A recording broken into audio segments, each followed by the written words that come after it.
यो भन्दा टफ यो भन्दा गाह्रो के क्वेशन्सहरु आउँदैन। सो सेम प्याटर्न हो हामीले बनाउनु पर्ने। सो एक्जाममा अहिलेसम्म आएको भनेको ट्रेडिङ कन्सर्नको बजेट मात्र हो, म्यानुफ्याक्चरिङ कम्पनी अथवा प्रोडक्सन कम्पनीको बजेट अहिलेसम्म आएको छैन। So let's start. र यो क्वेशन्स हामी लिँदैछु यहाँबाट 2013 फल PU। सो यसमा फर्स्टमा हामीले हेर्नुपर्ने रिक्वायर्डलाई हो।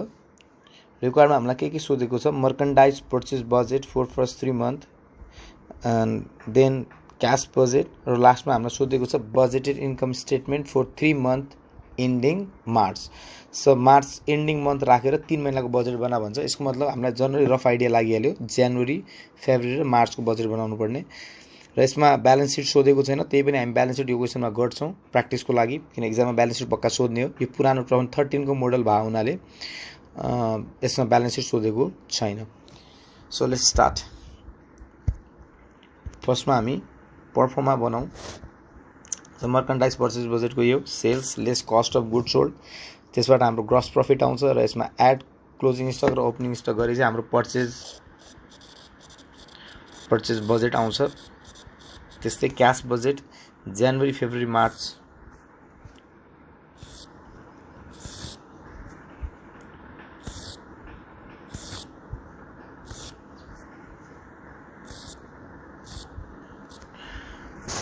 सो एडमा यसको रिसिप्ट्स, क्याश रिसिप्ट भन्नु खोजेको,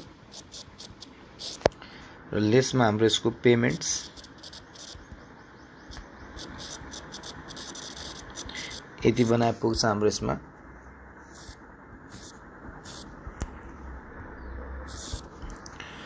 र त्यसपछि हामी बनाउँछौँ budgeted income statement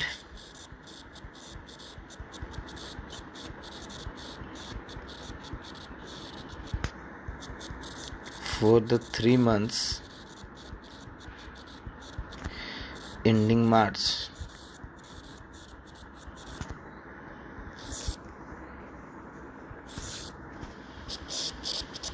Particulars, amount।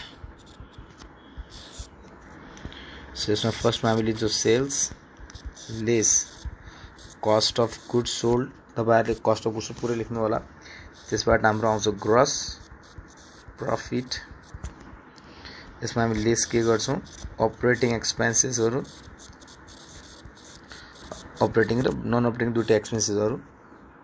So यति गरेपछि हाम्रो यहाँसम्म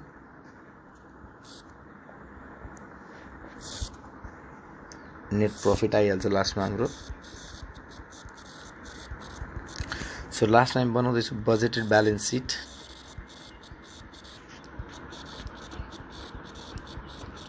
सोधेको छैन क्वेशनमा, केही पनि हामी बनाइरहेको छौँ budgeted balance sheet as on 31 March.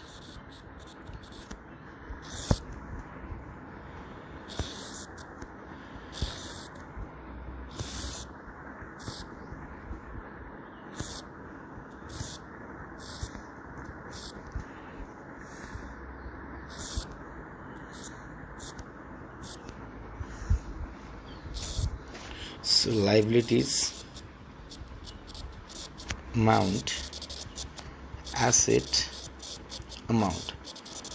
अब बल्ल म क्वेशन पढ्न स्टार्ट गर्छु। यो भन्दा तल हाम्रो जे पनि बनाउनु पर्यो त्यो वर्किङ नोटमा आउँछ।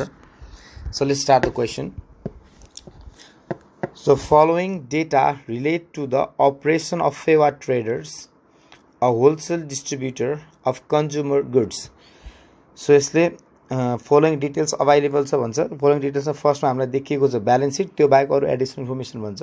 सो ब्यालेन्स सिटमा हेर्नुहोस्, अकाउन्ट पेबल दिएको छ, क्यापिटल स्टक दिएको छ, retained earning, retain earning means पुरानो प्रफिटहरू। त्यस्तै एसेट साइडमा क्यास दिएको छ। यसबाट हामी ओपनिङ ब्यालेन्स अफ क्यास लेख्न सक्छौँ 8000।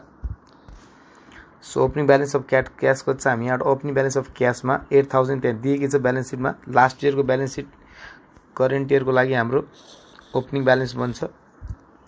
सो ओके, ओपनिङ ब्यालेन्समा लिदिए account receivable 36, inventory 18000, property net भन्छ 1 लाख को। र एडिसनल इन्फर्मेसनमा आउनुहोस्। एडिसनल इन्फर्मेसनमा फर्स्टमा हाम्रो भन्छ gross profit is 40% of sale. So January, February, मार्चको हामीलाई सेल्स दिएको छ र अप्रिलको पनि सेल्स दिएको छ। र र सेल्स सम्बन्धी रिलेटेड डाटा सी पोइन्टमा के भन्छ हेर्नुस् त राम्रोसँग sales are 40% cash and 60% on credit so दुईटै सेल्स यसमा हाम्रो क्याश सेल पनि छ र क्रेडिट सेल पनि छ र त्यसमा सेल्समा अझ के भन्छ अफ क्रेडिट सेल अब जति क्रेडिट सेल आयो सो 40% क्याश र 60 जस्तै मानौ फर इक्जाम्पल 100 रुपीस को सेल्स गरेछ भनेपछि त्यसमा 40% क्याश सेल हो 40 रुपीस को 60 रुपीस को कुन सेल हो क्रेडिट अब त्यो 60 रुपीस क्याश सेल त पैसामा आइहाल्यो हामीलाई 40 रुपीस क्रेडिट सेलमा चाहिँ के भन्छ जो 60 रुपैयाँको क्रेडिट सेल थियो of credit sale 50% are collected in same month त सेम मन्थमा कति कलेक्ट भन्छ 50% सो जनवरीमा कति मिल्ने भयो 60 रुपैयाँको 50% 30 rupees and the remaining in the following month of sale र बाँकी 30 रुपीस अर्को मन्थमा त जनवरीको कहिले मिल्ने भयो हामीलाई 50 त जो 60 रुपीसको क्रेडिट सेल थियो जनवरीमा हामीले कति पाउँछौँ 50% द्याट इज 30 रुपीस र बाँकी रहेको 30 रुपीस चाहिँ हामी अर्को मन्थमा पाउँछौँ that is 60 the total become 60 so account receivable at the end of the December are the result of December credit sales यसले यो नभनेको भने हामी त्यही नै मान्थ्यौँ जो अकाउन्ट रिसिभेबल माथि ब्यालेन्स सिटमा देखिरहेको छ यो यसको मतलब के हो जो डिसेम्बरको 50% हामीले नपाएको हो त्यो यहाँ भन्छ सो ठिक छ सेल्स सम्बन्धी डाटा हामीले पाइहाल्यौँ र यसलाई हामी क्लियर गरौँ आरामले सेल्स कति छ 1.5 लाख 2 लाख र 3 लाख जनवरी फेब्रुअरी मार्चको है 1.5 लाख 2 लाख र 3 लाख 1.5 लाख 2 लाख र 3 लाख छ त्यस्तै अर्को हामीलाई 1.5 2 लाख 3 लाख यो तीनटै सेल्सलाई जोड दियो भने चाहिँ 1.5 लाख 2 लाख र 3 लाखलाई 1.5 लाख 2 लाख यो आयो टोटल सेल्स हाम्रो 3 लाख सो 3 5 6.5 लाख को यो सेल्स आइहाल्यो यसमा यसको 40% ग्रोस प्रॉफिट भन्छ ग्रोस प्रॉफिट को मार्जिन तपाईले हेर्नु भएको छ भने चाहिँ माथि हेर्नुस् त ग्रोस प्रॉफिट कति भन्छ 40% अफ सेल्स त यसको मतलब कस्ट अफ गुड्स सोल्ड कति भयो 60% त यसको 60% हामी यहाँबाट निकाल्न सक्छौं क्याल्कुलेटरबाट 6,50,000 को 6,50,000 को इन्टु 0.6 60% मिन्स 3,90,000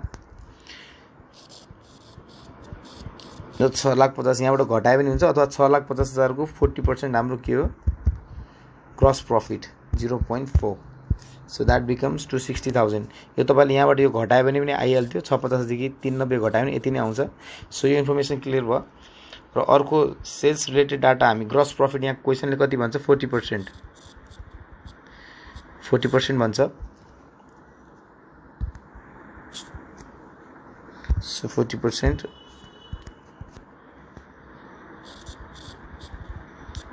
ग्रोस प्रॉफिट 40% त मलाई कस्ट अफ गुड्स सोल्ड यसमा चाहिएको छैन निकाल्ने मन लाग्छ निकाल्दा हुन्छ किन कस्ट अफ गुड्स सोल्ड कति % भयो 60% 40% प्रॉफिट हो भने 60% कस्ट भयो सो 1.5 लाख को 40% कति हुन्छ यो 60,000 यो 1,20,000 2 लाख को 40% 80,000 सरी यो कति हुन्छ हाम्रो 80,000 40% र यो 1,20,000 3 लाख को 40% 1,20,000 हुन्छ सो यहाँसम्म यसले भन्देको थियो मैले डाटा लिइहाले यो क्लोजिङ स्टक हो र अब हामीलाई क्याश सेल र क्रेडिट सेल को बारेमा भन्छ त्यसको लागि हामीले दुईटा बजेट बनाउनु पर्यो वर्किङ नोट नम्बर 1 फर्स्टमा बनाउँछौं हामी सेल्स बजेट किनभने चाहिँ क्याश र क्रेडिट सेल दिने बित्तिकै मैले सेल्स बजेट बनाउनु भनेको थिएँ तपाईहरुलाई जनवरी फेब्रुअरी मार्च सो यसमा सेल्स दिएको छ हामीलाई 1.5 लाख 2 लाख र 3 लाख जनवरी को कति दिएछ हामीलाई 1.5 लाख फेब को दिएछ हामीलाई 2 लाख र मार्च को दिएको छ 3 लाख सो यसमा क्याश सेल यसमा क्याश सेल छ 40% र क्रेडिट सेल छ यो क्वेशनले भन्छ हामीलाई क्रेडिट सेल कति भन्छ 60% सो क्वेशन को यो लाइनमा हेर्न सक्छौं हाम्रो सी पोइन्ट मा sales are 40% for cash and 60% on credit so यसलाई छुट्टाइदिउँ हाम्रो सेल्स बजेट बनिहाल्छ सो यसको 40% यो कति भयो 60,000 80,000 र 1,20,000 यो पनि ठीक छ त्यस्तै 60% कति हुन्छ 90,000 त्यस्तै यो कति हुन्छ 6 दुना 12 1,20,000 र यो 1,80,000 त सेल्स बजेट बन्यो। क्वेसनले भन्थ्यो लाइनमा क्यास र क्रेडिट्सको सेलको बारेमा। अब हाम्रो working note 2 compulsory sales budget बनाइसकेपछि हाम्रो नेक्स्ट बजेट बन्ने भनेको अकाउन्ट रिसिभेबल बजेट।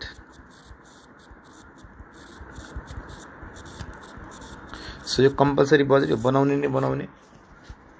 सो यसमा Jan, Feb and March. So working note number 2 हो यसमा। सो फर्स्टमा हामीलाई यसमा के चाहिन्छ ओपनिङ ब्यालेन्स जो क्वेसनमा दिएको छ। ब्यालेन्स सिटमा हेर्नु होला, ब्यालेन्स सिटको लास्ट इयरको क्लोजिङ हो नि यो 31 डिसेम्बरको। त जनवरीको लागि यो के भयो ओपनिङ भयो।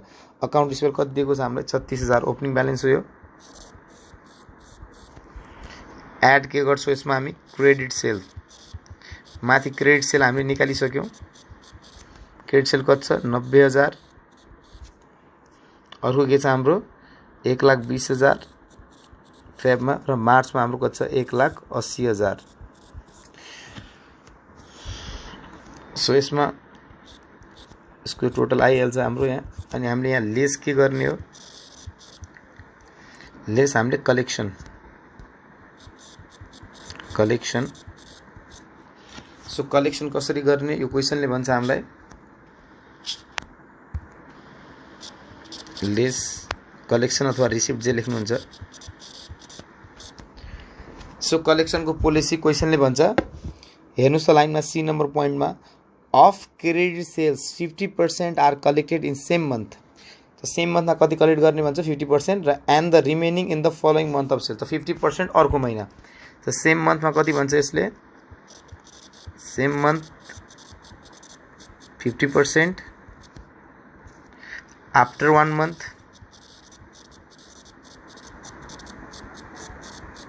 50%। सो यो हाम्रो पोलिसी हो। त गर्नुस् कलेक्ट। जनवरीमा कति उधारोमा बेच्नु भएको छ 90,000। सो 90,000 को 50% कति हुन्छ 90,000 को 50% कति हुन्छ हाम्रो 45,000। सो जनवरी को क्रेडिट सेल कति छ हाम्रो 90,000 त्यसको 50% कति भयो 45,000 र बाँकी 50% यहाँ कलेक्ट भयो। त जनवरी को 50% कहाँ कलेक्ट हुन्छ फेब्रुअरीमा। सो फेब्रुअरीमा पनि कति कलेक्ट हुने भयो 45,000। सो ठिक छ। त्यस्तै हाम्रो फेब्रुअरीमा कति बेच्नु भएको छ फेब्रुअरीमा हामीले 1,20,000 बेचेछौँ। त फेब्रुअरीमा कति पर्सेन्ट पाउँछौँ हामी 50%। सो द्याट इज 60,000 हामी फेब्रुअरीमा पाउँछौँ र बाँकी 60,000 50% हामी कहिले पाउँछौँ मार्चमा। क्वेसनले भन्छ यो लास्टको 1,80,000 को 50% कति हुन्छ 90,000 मार्चको हामी मार्च महिनामै पाउँछौँ। सो बाँकी 50% 90,000 हामी कहिले पाउँछौँ अप्रेलमा। अप्रेलको बजेट हामीलाई बना भनेको छैन। सो द्याट्स वाइ मैले त्यसको डाटा लिएन। र एउटा यसमा काम अर्को के गर्न सकिन्छ यो यहाँ डाटा छुट्यो यो डाटा छुट्यो। त यसको मतलब हामीले कति डिसेम्बरमा कति पाउन बाँकी थियो ब्यालेन्स सिटमा हेर्नुहोस् त डिसेम्बरको सेल हामीलाई दिएकै छैन। त हामीले यहाँ डिसेम्बरमा कति अकाउन्ट रिसिभेबल पाउन कति बाँकी थियो 36,000। त डिसेम्बरको यो पैसा हामी कहिले पाउँछौँ जनवरीमा। डिसेम्बरको पाउनुपर्ने पैसा हामी कहिले पाउँछौँ अकाउन्ट रिसिभेबलको जनवरीमा। किनकि अकाउन्ट रिसिभेबल गर्ने बजेट नै हो। सो अकाउन्ट रिसिभेबल डिसेम्बरमा हामीले कति पाउन बाँकी थियो 36,000 यो पनि पायौँ हामीहरूले। भेरी इम्पोर्टेन्ट पोइन्ट है। सो यो 36,000 फेरि एकचोटि मेटर गरेँ मैले यहाँ हाम्रो यो थिएन यो डाटा। सो यसको मतलब डिसेम्बरको सेलको 50% हामी कहिले पाउँछौँ जनवरीमा। सो इट बिकम्स 36,000 अकाउन्ट रिसिभेबलमा देखिरहेको होला। सो हाम्रो यो बजेट पनि